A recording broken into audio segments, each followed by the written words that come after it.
Autrefois, porter assistance à une femme qui croupit sous les coups de son conjoint violent ou secourir une personne accidentée était une chose normale.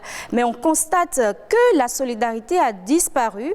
Qu'est-ce qui explique cet état de choses? Pourquoi cette réticence? Doit-on secourir tout le monde? Que devient donc l'entraide? Pour faire le débat, nous sommes avec nos invités ici sur ce plateau. Oui, ils apporteront des réponses à nos préoccupations. Alors, nous avons M. Achille Metaou. Vous êtes médecin urgentiste. Bonjour, monsieur. Bonjour. Et de l'autre côté, nous avons M. Vivien Kouimon. Vous êtes témoin et membre de l'association des victimes des accidents de la route. Bonjour, monsieur. Bonjour Fulgencia, bonjour également à vous Précieuse, bonjour également à tous les téléspectateurs qui nous suivent actuellement. Alors, sans plus attendre. Bien sûr, que nous serons au téléphone tout à l'heure avec Maître Olga Anasidé, elle est avocate. Exactement. Voilà. J'étais impatiente donc de démarrer l'entretien, de poser la première question à M. Vivien Kouimon. Alors, dites-nous, vous venez de dire, vous êtes membre de l'association des victimes des accidents de la route. Est-ce que vous pouvez nous narrer en quelques minutes votre expérience? Merci. Les accidents de la route, ça concerne tout le monde et personne n'est épargné en termes d'expérience. Autant qu'on est, c'est sûr que vous avez connu un cas d'accident ou peut-être vous avez un parent. Moi, comment c'est arrivé? J'allais un jour à Ouida. J'étais avec la petite famille. Arrivé un peu avant le commissariat de Ouida, j'ai perdu le contrôle du volant et puis j'ai fait plusieurs tonneaux. Dieu aidant, j'avais mis la ceinture de sécurité. J'avais mis la ceinture. C'est ce qui est recommandé. C'est ce qui est recommandé. La famille également, tous ceux qui étaient dans le véhicule avaient quand même porté la ceinture de sécurité. C'est d'ailleurs ça qui nous avait sauvés. Voilà, l'accident est arrivé. Parlant des gens qui sont dans les alentours et autres, ça n'a pas été spontané comme on l'aurait voulu. C'est vrai aussi que ce qui se passe dans ces cas de figure, quand il y a un accident, il y a des gens qui courent, ils viennent vers vous, vous pensez qu'ils sont venus pour pouvoir vous aider. Malheureusement, ils viennent juste pour vous voler. Parce que dans la foulée, on avait perdu des portables, des gens qui sont, après que les policiers, puisque c'était non loin des policiers, eux, ils sont venus, ils ont reconnu par exemple ma carte qui était dans la voiture. Ils ont reconnu également mon gilet, donc tout de suite ils ont dit tiens, ça c'est un des nôtres, quelqu'un qui parle de la sécurité routière. À ce niveau au moins, on a pu bénéficier quand même du soutien de la police dans le temps, mais la population, après ça, il y a eu d'attroupement. Mais l'attroupement, c'était beaucoup plus pour vous voler. C'est dit qu'il y avait de l'attroupement, mais il n'y avait personne qui prenait l'initiative d'informer soit les sapeurs-pompiers ou... Non, en fait, il y a un aspect qu'on ne doit pas oublier. Au Bénin, bien que d'autres ont envie, par exemple, de vous aider, d'autres ont envie d'aider quand il y a un cas d'accident, mais parfois ils ont peur. Ils ont peur de le faire parce qu'on se dit, voilà... Si vous avez la chance après l'accident, vous arrivez à réagir, là c'est encore bon. On sait que oui, on peut l'aider, il peut donner le numéro d'un parent qu'on peut appeler qui viendra. Mais si vous ne réagissez pas, ceux qui sont là, ils regardent, peut-être peut appeler les sapeurs-pompiers, mais la suite pour vous amener à l'hôpital, ils ne le feront pas parce qu'ils vont se dire, arrivé à l'hôpital, bon c'est vrai, le médecin est là, le docteur est là, il pourra nous dire comment ça se passe. On se dit, arrivé à l'hôpital, le docteur va dire, aller à la pharmacie, aller prendre ci, qui va payer ça. L'autre chose également, on se dit, si moi je l'amène à l'hôpital, je lui donne assistance. Est-ce que je sois là pour... Non, au-delà des faut que je sois là pour pouvoir payer, est-ce que les parents ou est-ce que les autres ne diront pas que c'est moi qui ai causé l'accident? Il y a cet aspect, il y a ces éléments qui font que beaucoup ont envie peut-être d'aider, mais qui ne le font pas. Monsieur Achille Metaou, vous venez d'écouter le témoignage de Monsieur Vivien Kouimon. Déjà, il évoque la préoccupation première. Il y a de l'attroupement, les populations sont là. Et d'ailleurs, il a commencé à évoquer quelques raisons qui les empêchent justement de réagir. Vous, est-ce que vous en connaissez d'autres raisons? Je crois qu'il a planté le décor et comme il vient de le dire, c'est réel. Vous savez, tout est question de l'éducation à la base. Et je crois que dans l'introduction de ce débat, vous avez parlé beaucoup plus de l'entraide. Et donc, c'est l'amour qu'il faut cultiver. Et lorsque cette entraide est partie et qu'il n'y a plus l'amour et que chacun va développer les aspects individuels, on n'aura plus réellement ce que nous avions dans l'autre temps.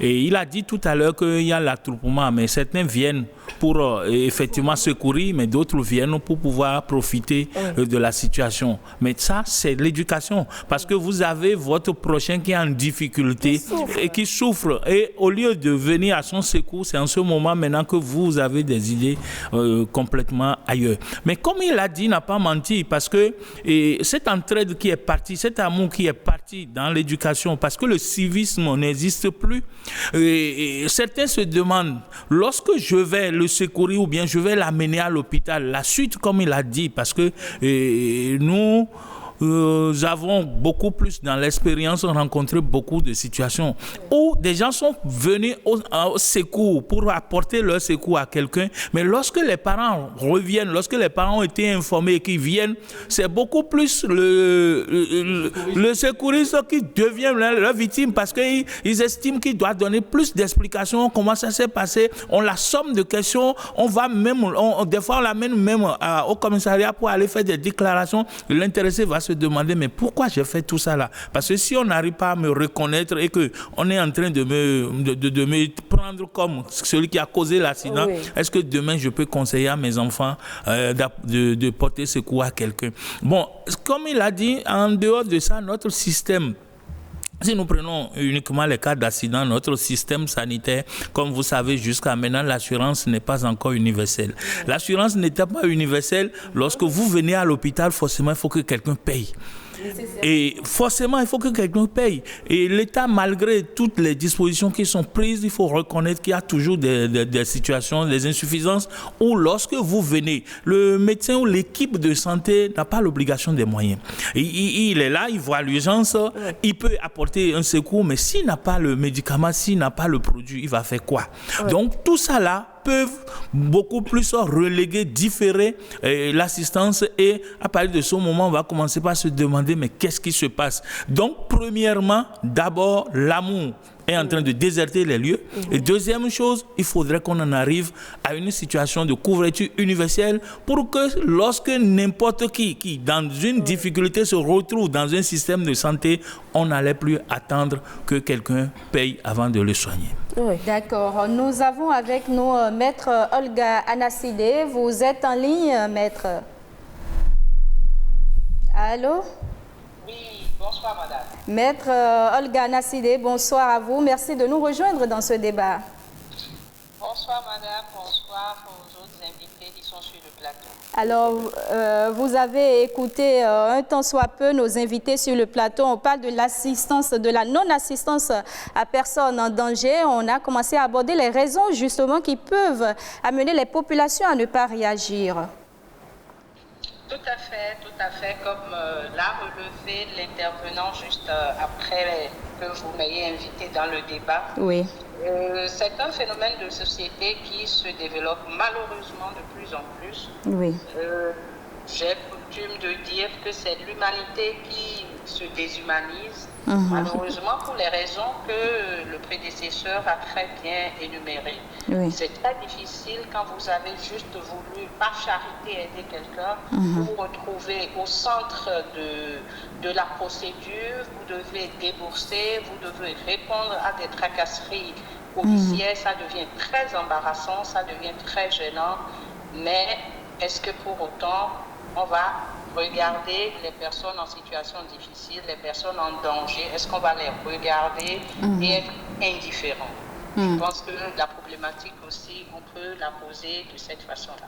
Mais vous êtes avocate. Lorsque nous portons par exemple l'assistance à une personne en danger et que du jour au lendemain, on se retrouve en tant que suspect, quelle devrait être la réaction de celui-là qui se retrouve malheureusement soupçonné par peut-être la police ou voilà, par la justice ou les membres de la famille? Quelle doit être la réaction de cette personne?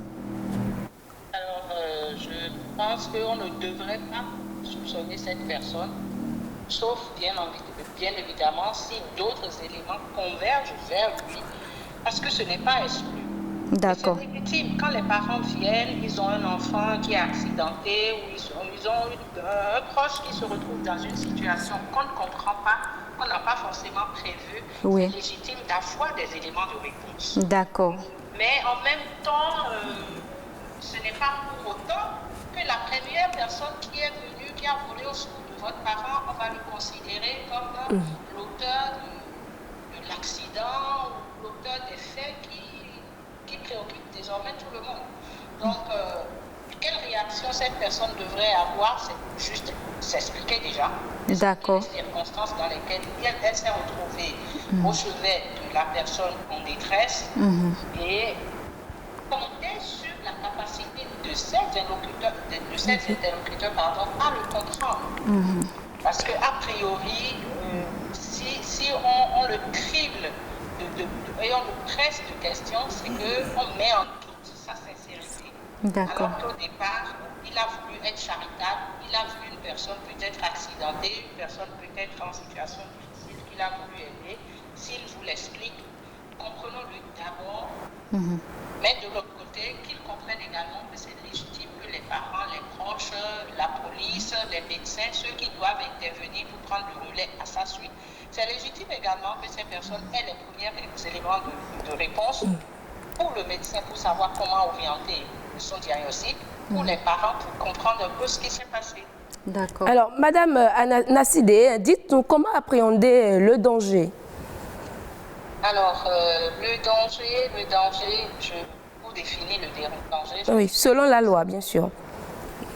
Pour définir le danger, je dirais que c'est toutes les situations qui sont source d'un risque potentiellement dangereux. C'est-à-dire toutes les situations qui mettent quelqu'un dans une situation telle que si on n'y remédie pas immédiatement, on peut être face à une situation beaucoup plus grave. La loi en elle-même ne définit pas le danger.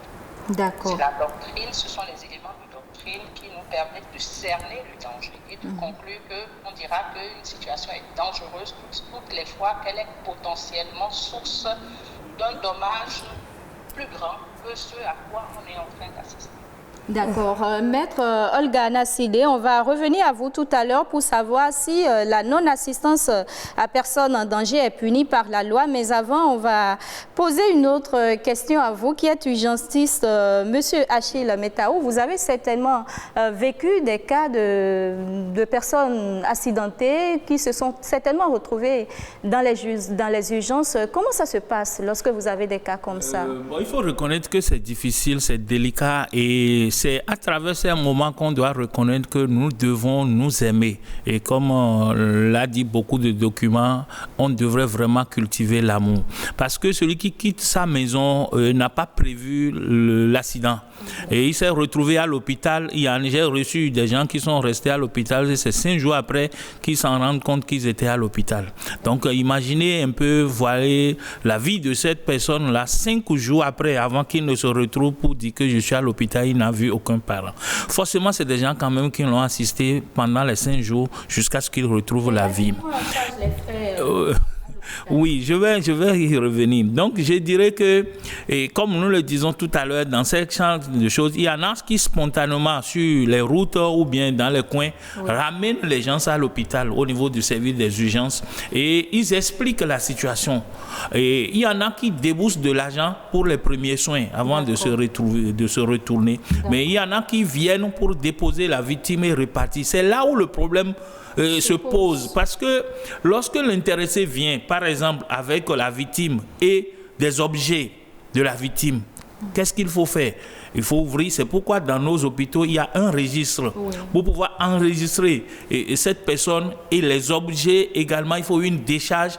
Et les agents de santé, l'équipe de santé en place signe et l'intéressé qui a amené la victime également signe et on remet tout au niveau du responsable de l'équipe. Maintenant, lorsque c'est les sapeurs-pompiers qui sont sollicités et qui ramènent, c'est la même chose. Le registre est là, ils enregistrent et également à leur niveau, s'il y a des objets ou de l'argent dont tout est fait comme avec les deux parties avant qu'on ne leur demande de se retirer. Maintenant, les engins sont retirés pour être déposés au commissariat pour le processus. Voilà un peu comment ça se passe. Maintenant, qui paye? Qui s'occupe? Vous savez, lorsque nous prenons notre système de santé, par exemple, je prends notre grand hôpital, le service des urgences est réglementé par un décret où lorsque vous venez, vous devrez payer 14 000 francs. C'est parti de 8 000 francs à 14 000 francs aujourd'hui. Et donc, ça veut dire que ça a grimpé, et y compris la consultation, un premier examen et les premiers soins. Donc, c'est comme ça. Mais lorsque l'intéressé vient et qu'il n'y a personne, forcément, au niveau de l'équipe de santé qui est là, s'il y a des dispositions qui sont prises, s'il y a des kits d'urgence qui sont là, ils peuvent offrir. Mais vous savez que ces kits-là ne peuvent pas être permanents. À des moments donnés, il y a la rupture. Donc, s'il y a des gens qui vont tomber sur la période où il y en a, où on peut leur apporter les premiers secours, les premiers soins, mais il y en a qui vont tomber sur la période de rupture où il n'y en a pas. À partir de ce moment, on va dire, mais nous sommes venus, les gens nous regardent et ils n'ont rien fait. Donc c'est compliqué, ce n'est pas du gré de l'agent de santé de voir quelqu'un, le sang qui est en train de couler, et il n'a pas une bande pour réellement faire la contention, au moins pour réaliser l'hémostase. En ce moment, lui-même, il est gêné. Et c'est ça qui nous amène des fois à mettre de l'argent, à se mettre de la main dans nos poches pour sortir de l'argent, pour aller payer par exemple une bande pour réaliser l'hémostase, ou bien pour commander du sang. Parce que en situation d'urgence, il faut des gestes urgents.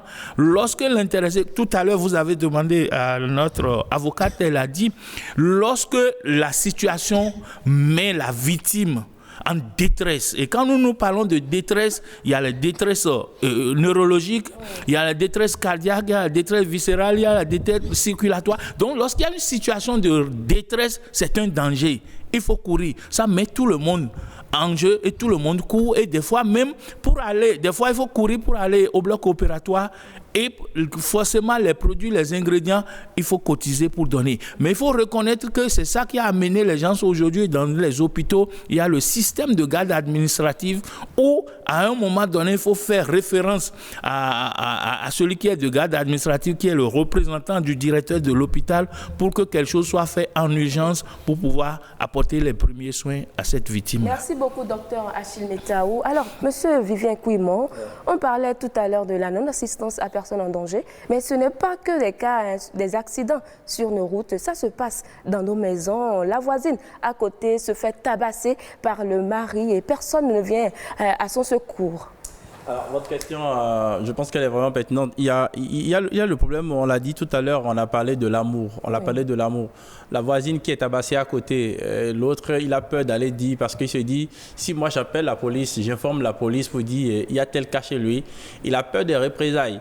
Il a peur de ce que demain on dira, c'est moi qui ai informé la police. C'est moi qui ai dénoncé. Alors, il y aura des retours. Vu tout ça, on a peur de protection. On se dit, c'est pas chez moi. Bon, c'est chez le voisin. Alors qu'en oubliant que ce qui se passe chez le voisin, peut-être que le voisin, comme on le dit l'autre, nous sommes une famille. Le voisin là est peut-être la cousine de votre cousine, vous ne savez pas. Donc autant qu'on est. Et c'est en ça que moi je salue votre émission pour avoir choisi de parler de ça. Je pense que ça va amener la population à comprendre qu'il faut désormais porter assistance. Je pense également que Dr Achille Metaou est revenu sur un point qu'on ne doit pas négliger. Il y a le problème de l'assurance qui est important. Moi, je pense que si on arrivait réellement à amener tout le monde à s'assurer, à amener la population à aller s'assurer. Je pense que ça va régler ce genre de choses. Je me rappelle, il y a eu un moment, je ne vais pas faire de la publicité, je ne vais pas donner le nom, mais il y avait un petit kit là où on nous collait derrière les portables. Je ne sais pas quel genre de structure on dit avec ça. On peut rapidement vous identifier, groupe sanguin et tout et tout. On a vu ça avec renfort médiatique et tout. Il y avait quelques membres du gouvernement de la partie, ils ont fait le lancement. Mais après, je me pose la question, c'est devenu quoi? Si au moins ces gens d'initiative, on pouvait continuer avec ça, l'individu qui tombe sur la voie, le passant ou peut-être le sapeur-pompier qui arrive là, dès qu'il prend peut-être son portable ou peut-être on arrive, peut-être il va voir le système. Facilement, on pourra l'identifier pour dire, voilà, celui-là c'est tel, il est de tel groupe sanguin, avec lui, on peut trouver telle personne pour pouvoir l'aider. Voilà un peu ce que moi je peux dire et par rapport à ça. J'aurais aimé également que notre avocate nous rappelle également les sanctions. Celui, lorsqu'on parle de, puisque vous avez parlé de non-assistance de personnes en danger, lorsqu'on se retrouve dans ces cas, que dit la loi? Que dit la loi par rapport à celui qui voit quelqu'un qui est dans ces cas de figure et qui ne l'aide pas? Que dit la loi? Je pense qu'elle est bien placée pour nous renseigner. Maître Olga Anasside, vous êtes interpellée. Vous devrez répondre donc à cette question. Est-ce que la non-assistance à personne en danger est punie par la loi? Et quelles sont donc les sanctions auxquelles vous êtes exposé lorsque vous n'apportez pas de l'aide à quelqu'un qui est dans le besoin? Merci, Madame la journaliste. Alors, la non-assistance à personne en danger, dans notre législation, regroupe essentiellement trois situations. J'avais dit trois hypothèses. Oui. La première, c'est à l'article 329 du Code de l'enfant qu'il faut se reporter pour en avoir un peu la substance. D'accord. Elle ne concerne, la première hypothèse, donc, ne concerne que le corps médical qui s'abstient d'apporter une assistance adéquate à une femme en instance d'accouchement. Dans une telle hypothèse, l'agent médical s'expose à une poursuite et peut être condamné à une peine d'emprisonnement entre 6 mois et 2 ans et à des amendes pouvant s'élever de 250 000 à 500 000. Ça, c'est la première hypothèse. La deuxième hypothèse dans laquelle on peut poursuivre quelqu'un pour non-assistance à personne en danger, c'est l'article 527 du Code pénal qui le prévoit. Et là, nous sommes dans les cas de mutilation génitale. Il peut dire la loi, lorsque vous avez été informé d'un projet de mutilation génitale sur une femme et que vous ne posez pas les actes dans le sens d'empêcher la commission, vous vous exposez à la rigueur de la loi et dans ce cas-là, vous pouvez être condamné à... pardon, je vais inverser. Tout à l'heure, j'ai parlé du médecin, du corps médical, c'est plutôt 8 jours à 1 mois. D'accord. D'emprisonnement, hein? 8 jours à 1 an, pardon. D'emprisonnement. D'emprisonnement pour le personnel médical. D'accord. Et 100 000 à 200 000 d'amende. D'accord. Pour les mutilations génitales, c'est de 6 mois à 2 ans. Pour les peines d'emprisonnement, 250 000 à 500 000 d'amende. D'accord. La troisième situation, qui est l'hypothèse qui regroupe le plus grand nombre de situations possibles, c'est l'article 993 en son tiret 13 du Code pénal. Et je vous donne une lecture. Je vous donne lecture très exactement de cet article avant de le commenter. Allez-y. Le texte dit: sont punies des peines prévues aux articles 986 et 987 du présent code ou de l'une de ces deux peines seulement, ceux qui, le pouvant, ont refusé ou négligé de faire les travaux, le service ou de prêter le secours dont ils ont été requis dans les circonstances d'accident, de tumulte, de naufrage, d'inondation, d'incendie ou d'autres calamités, ainsi que dans les cas de brigandage, de pillage, de flagrant délit, de clameur publique ou d'exécution judiciaire, et le test continue. D'accord. C'est cet article-là, donc le 13e tiret de l'article 993 du Code pénal, qui regroupe un peu les situations d'accident. Et avant que quelqu'un soit passible de poursuite, qu'est-ce que la loi même dit? En matière de loi pénale, l'interprétation est stricte. D'accord. La loi dit la première condition, il faut le pouvoir.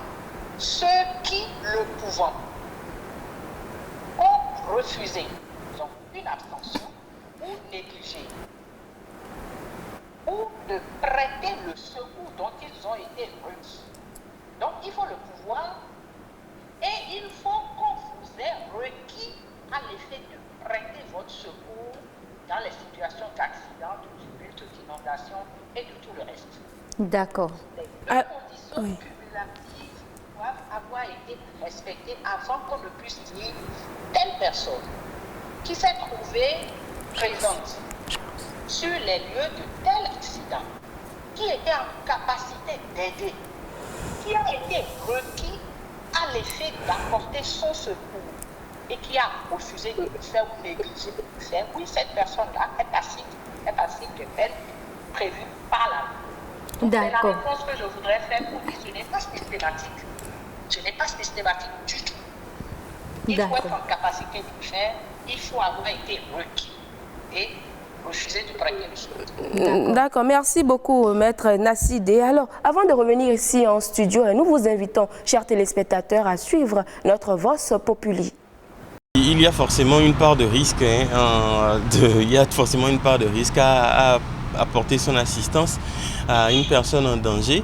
Encore faut-il savoir quand est-ce que la personne est en danger, quand est-ce que la personne n'est pas en danger. Parce que il y a des moments où vous pensez apporter une assistance, mais en réalité vous vous immiscez dans les affaires d'autrui. En voulant assister quelqu'un lors d'une bagarre par exemple, on peut facilement recevoir un coup. Et cela, ce n'est plus en voulant assister, on se fait par exemple tabasser également. Alors je crois que dans ce cas, il faut être prudent. Le danger, il est réel quand vous voyez que la vie de la personne est menacée, quand vous voyez que la vie, l'intégrité physique de la personne est menacée, bien entendu, que vous avez l'obligation, c'est un devoir d'abord naturel, c'est un devoir spirituel, c'est un devoir citoyen, c'est un devoir humain que d'apporter son assistance, quels que soient les risques que l'on peut encourir. Maintenant, après, il faudra pouvoir démontrer qu'il n'y a que de bonnes intentions derrière l'acte que l'on a posé. Le cas de l'autostop, vous voyez, ça fait que beaucoup ont changé d'idée par rapport à cette aide qu'ils apportent aux personnes en danger, jusqu'à ce que même on voit aujourd'hui des élèves en kaki, en retard pour les cours, et on ne veut pas les aider. Je vous dis un cas palpable, j'ai assisté à ce cas-là. Courant Sekandji pour aller à Semekodi, quelqu'un aurait remorqué une élève. Et avant le péage au carrefour épais, il s'est avéré que la fille est tombée de la moto. Elle saignait, l'autre ne savait pas. Et qu'est-ce qu'on a constaté? On a mis en débat la personne qui l'a conduite. Et puis cette affaire, je n'ai pas eu le temps de comprendre comment ça va finir. J'imagine que ça va dégérer parce que les témoins ne peuvent pas comprendre que ce n'est pas une aide qu'il en est arrivé là. Donc, nos téléspectateurs qui s'exprimaient sur le sujet, la non-assistance à personne en danger, on vient donc de prendre leur avis et je vais vous demander tout de suite vos réactions en plateau. Monsieur Vivien Kouimo, vous avez la parole. Ça vous inspire quel commentaire? Non, je pense que les téléspectateurs, ou en tout cas par rapport à ce VOS, ça reflète ce qui se passe réellement dans la société. Vous voyez quelqu'un, vous dépannez la personne et puis encore qu'on on ne sait pas quand est-ce que le bon Dieu va vous appeler. La personne est dans votre véhicule et puis la personne décède dans votre véhicule. La main sur la poitrine, c'est que vous allez forcément faire la prison. Comment on va justifier que vous n'avez rien fait? Comment vous allez justifier que vous avez dépanné la personne? Tout ça fait que donc, vous voulez en circulation, dire que les risques sont élevés au fait. Oui, les risques sont élevés. Donc, pour éviter les risques, pour tout éviter, on se dit, chacun évolue de façon solo. On se protège. Je vois quelqu'un, je le dépasse tout simplement et j'évite tout problème. Mais il va falloir que l'État sensibilise. Il va falloir également que les juristes initient donc des sensibilisations grand public pour amener la population à comprendre le bien fondé. Il va falloir également que les religieux rentrent dans la danse pour pouvoir sensibiliser la population. En tout cas, vous, au niveau de BB24, nous vous félicitons déjà pour avoir pris l'initiative d'informer la population par rapport à ça. Oui, Monsieur Achille Metaou, nous avons suivi l'intervention de la population. Quelqu'un a invité donc à la prudence. Oui, ils sont, bon, c'est raisonnable, c'est compte tenu, c'est un fait de société. Vous savez, la société évolue d'une façon maintenant qu'on ne sait même pas là où nous allons. tout le problème est là, c'est un fait de société. Mais bon, il faut reconnaître que si nous ne faisons pas un arrêt pour regarder derrière, c'est que nous allons tout droit dans le décor et ce n'est pas bien. Donc on ne pourrait plus, on va marcher sur les cadavres, ce qui n'est pas bien. Et c'est un risque, il y a un grand risque dedans. Quand vous suivez le développement de notre avocate, vous avez assisté ou bien vous voulez assister quelqu'un, mais il y a dans le VOS là tout à l'heure quelqu'un qui a dit quelque chose, une dame a dit quelque chose, 2 personnes sont en train de se bagarrer et vous voulez maintenant les séparer, vous recevez le coup. Je crois que les tests disent en la matière que si l'intéressé, lorsqu'il veut assister, que ça va devenir un danger pour lui-même, donc il n'a pas besoin, dans ces conditions, on ne pourra pas vraiment l'inculper pour non-assistance en personne en danger. Et les tests sont bien précisés. On a donné un exemple sur l'incendie. Vous avez un cas d'incendie et les gens sont en train de brûler. Vous ne pouvez pas dire parce que je suis là, je rentre dans le feu pour aller sortir. Parce que... Justement, à partir de ce moment, ce que vous devrez faire, c'est d'alerter le système, d'appeler pour que ceux qui ont appris cela puissent venir intervenir. Maintenant, j'ai vécu quelque chose en l'an 2000, où de garde dans une structure de la place, un 31 décembre, on m'a amené un blessé, donc gravement blessé, et 2 personnes l'ont amené, donc étant donné que c'est un blessé et que le sang giclait, sans toute attente, j'ai demandé à ce qu'on l'installe le temps d'agir sur l'hémostase avant de poser des questions par rapport à comment ça s'est passé. Le temps de sortir, les 2 personnes ont disparu. Ah oui, le temps de sortir, les 2 personnes ont disparu. Donc je me suis retrouvé avec un conducteur de éminence sur ma table, mais à 2h du matin, où ceux qui l'ont amené ont disparu. Alors, vous voyez les faits. À partir de ce moment, comme il a dit, si l'intéressé là décède, quel rapport je ferai? Comment il faut s'en sortir? Lorsque les parents seront au courant que leur patient, leur frère est décédé dans cet hôpital, dans ce centre-là, vous l'avez reçu dans quel état? Qu'est-ce que tu vas dire? Qui l'a amené? Voilà. Donc nous-mêmes, dans l'offre de service, nous avons des difficultés par rapport à ça. Et il a fallu, parce que à un moment donné, mais j'ai dit, mais j'ai imaginé quelque chose. J'ai dit, mais ou bien c'est les mêmes mots. C'est-à-dire ceux qui ont braqué le monsieur qui l'ont amené. Justement, c'est ce que je me suis dit. Et automatiquement, j'ai pris mon téléphone, j'ai appelé le commissariat central. Pour dire, je viens d'être victime de quelque chose. Et en même temps, Dieu merci, celui sur qui je suis tombé a réagi en même temps pour sonner l'équipe de patrouille. Et dans la zone là, on a effectivement intercédé les 2 personnes et qui ont été pris. Donc, vous voyez comment les gens se comportent. C'est eux qui ont créé la situation. Bon, peut-être qu'on va dire, ils ont le cœur, ils ne veulent pas le laisser là pour qu'on dise que c'est eux, parce qu'ils sont partis avec sa moto. Mais on est venu le déposer dans un hôpital pour nous créer des problèmes, et puis ils sont partis.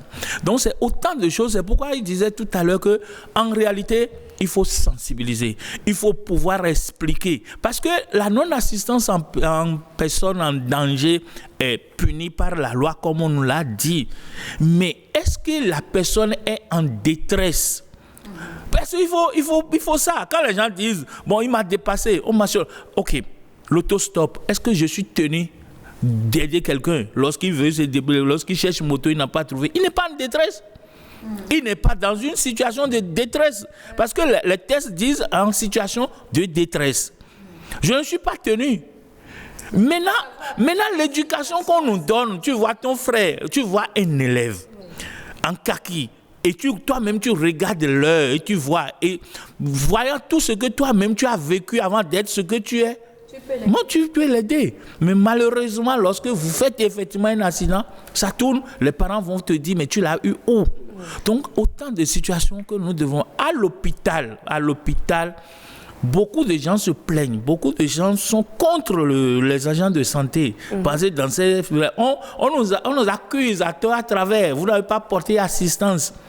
Alors, quelle est l'assistance qu'on devrait porter? C'est d'accueillir le patient, la victime, et c'est de porter secours aux premiers soins. Mais si vous n'avez pas, vous n'en avez pas, parce que c'est les moyens, vous avez l'intelligence, Mais vous avez besoin des moyens pour apporter le secours. Et si ces moyens ne sont pas à votre disposition, vous allez faire quoi?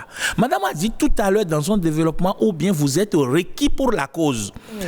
En 2005, je crois que c'est 2005, quand il y a crash d'avion ici, mais on n'a pas appelé autrement les agents de santé avant que tout le monde ne se mobilise au CNHU. Parce que les gens savent que c'est une situation de catastrophe et il faut courir. Lorsque tu as été mandaté, lorsque tu as prêté serment pour servir et que tu apprends ces genres d'événements, tu ne dois pas attendre à ce qu'on t'appelle. Maître Olga Anasidé, on va vous donner la parole. C'est vrai qu'il faut secourir, mais dans quel cas secourir? Quelles précautions doit-on prendre pour secourir sans bien sûr avoir des quiproquos après? Alors, votre question est difficile parce qu'elle est complexe. Elle est complexe. Ce que je peux dire, c'est que la loi a prévu les cas dans lesquels, si vous n'apportez pas le secours lorsque vous êtes en capacité de le faire, que vous êtes requis, que vous abstenez, la loi a prévu les cas. Donc, je n'ai pas ouvert à toutes les situations. D'accord. Et devant chaque hypothèse, vous appréciez. Ah ouais. Et en appréciant, vous optez pour le pari de prendre le risque ou pas de subir les tracasseries après. Parce que quand on parle d'un élève dont on s'émeut de la condition parce qu'il est pratiquement en retard et qu'on veut l'aider, que le drame survient, je ne peux pas vous dire ici sur un plateau, là si vous voyez un élève dans cette condition-là, dépassez-le. C'est ça. Bien sûr. Parce que je ne peux pas tabler sur ce qui va arriver par la suite. Je ne peux pas vous garantir que la main sur le cœur, quand vous allez soutenir simplement que je voulais juste dépanner cet élève-là. Et que le drame est arrivé. Quand on veut dépanner comme ça, on ne sait même pas comment est-ce que l'autre s'appelle. On est porté par le souci d'apporter une aide charitable à une personne qu'on considère être en situation difficile sur l'instant. Donc c'est très difficile de vous dire quelles précautions prendre. Maître Olga Anasidé, on vous aura compris. On reste avec vous pour prendre votre mot de la fin rapidement. Alors, je remercie, tout comme ceux qui sont sur le plateau, je remercie votre chaîne d'avoir pris l'initiative d'informer les populations sur ce phénomène de société qui se développe malheureusement. Oui. Et la seule chose à laquelle ça nous appelle, c'est rééduquer les humains. D'accord. Parce que celui qui est mal intentionné, on n'a aucun moyen de savoir qu'il est mal intentionné quand il se met sur la voie.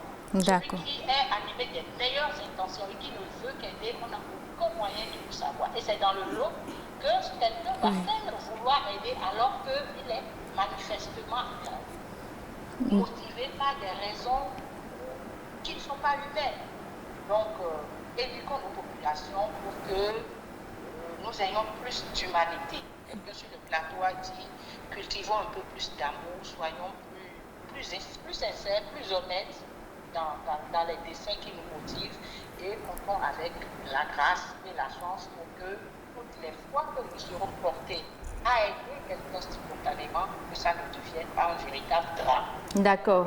Merci à vous, Maître Olga Anasidé. Merci très sincèrement d'avoir répondu à nos questions. Sur le plateau, on va prendre rapidement le mot de fin de nos deux autres invités. Monsieur Achille Metaou, vous avez la parole en 30 secondes. Oui, je voudrais simplement inviter la population à comprendre que l'urgence ou bien le danger, c'est l'agent de santé qui définit. Vous pouvez être victime de même accident et venir à 5. L'agent de santé va choisir s'occuper d'un cas et vous laisser. Ce n'est pas qu'il vous a laissé, ce n'est pas qu'il n'a pas porté assistance en personne en danger. Ce que toi tu juges urgent ou bien danger, lui qui a appris, c'est sa profession, lui ne voit pas la détresse vitale. C'est ce que nous avons beaucoup plus dans les services des urgences. Les gens viennent, ils sont tous blessés, mais ils pensent qu'on peut les prendre ensemble au même moment. Non. Parce que nous avons les extrêmes urgences, nous avons les urgences et nous avons les urgences à différer. Que les gens comprennent et qu'ils et que nous puissions évoluer dans le sens à avoir vraiment l'assurance universelle pour que à tout moment, dès qu'on sera victime d'un accident, on peut soigner sans regarder derrière. Monsieur Vivien Kouimo, votre mot de la fin. Comme Dr Achille, comme notre avocate, je dis aux téléspectateurs de tenir compte de ces aspects qui ont été développés. Et au-delà de tout, je voudrais demander à la population, si tant est que vous voulez aider quelqu'un dans un cas d'accident, n'oubliez pas d'appeler le 117 ou en tout cas d'informer la police et ayez quand même le réflexe, un numéro vert, prévenir pour dire que voilà, moi, tant je suis en train de faire telle chose. Et comme l'a rappelé Dr Achille Metaou, un enfant sur la voie, si vous voulez aider, tenez compte de votre cœur. Parce que parfois, le cœur nous parle, voit la vérité, mais on ne veut pas comprendre, on se lance dedans. Si vous voulez faire quelque chose et votre cœur vous dit ne faut pas faire, ne le faites pas. Mais si le cœur vous dit il faut le faire, vous pouvez aller. Et toute personne qui en a besoin devrait pouvoir en bénéficier. Merci à vous d'être venus sur le plateau. Je rappelle qu'on était avec Maître Olga Anasidé au téléphone. Au plateau, Monsieur Vivien Kouimo, vous avez été témoin, vous avez été d'ailleurs victime d'un accident. Ouais. En face de vous, on avait Monsieur Achille Metaou, il est urgentiste. Voilà. Merci donc d'être venu répondre à nos questions.